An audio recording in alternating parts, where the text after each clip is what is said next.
भयो DBMS को बुझ्नुभयो यो क्वेसन चाहिँ यहाँ तपाईले चाहिँ पढेर जानु पर्यो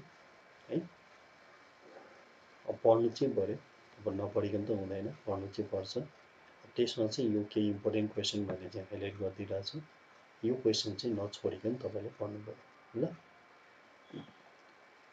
जस्तै नर्मलाइजेसन छ त्यसपछि डेटाबेस सेक्युरिटी छ DDL र DML कमान्डहरु छ डिस्ट्रिब्युटेड र सेन्ट्रलाइजको डिफरेन्सेसहरु छ यो प्राय आउने क्वेसनमै पर्छ ल एसक्यूएल मैले भनिहालेँ यो चाहिँ तपाईले चाहिँ पढ्नु पर्यो